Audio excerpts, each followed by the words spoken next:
Guys, mayong bungka guys, nanapunta dari sa taas ng crane guys.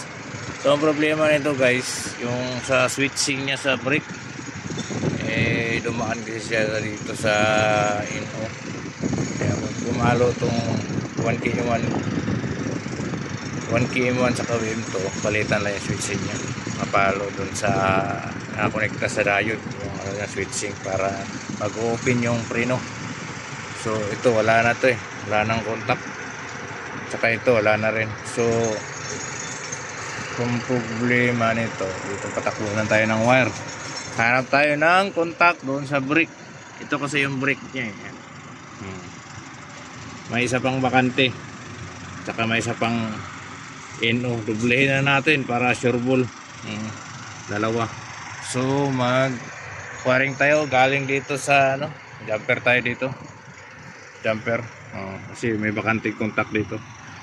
So ayun, kaya pala siya nagtitrip kasi hindi bumubuka na yung preno, sa baba na yung kalo. Di makita yung steam nya. Nuksan ko yung preno, okay naman. So ititesting natin mamaya. So wiringan ko muna to. 1km1, 1km2. Pumunta dito sa brake 1km7. So yan guys, ito conventional to guys, size S46 sa client ito. So paringan ko muna guys. So yun guys, nawaringan na natin.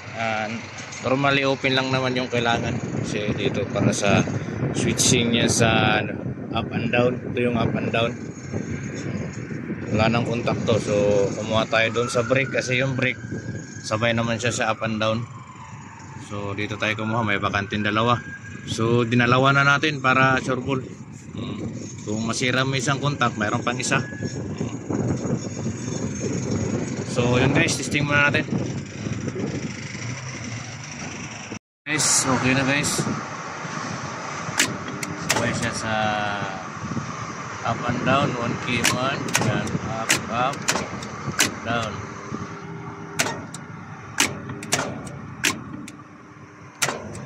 So kabira na natin. Ito yung brake.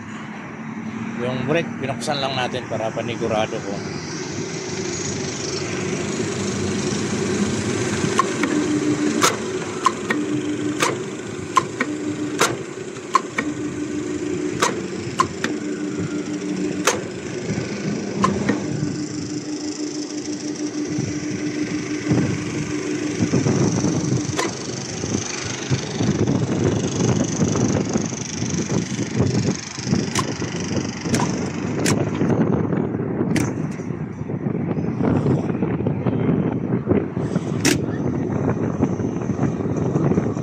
Sabi nila nagtitrip daw.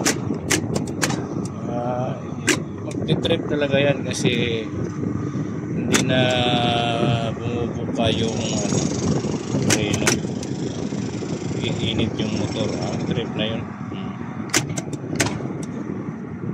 Wala yung problema, yung contact lang yan ng up and down.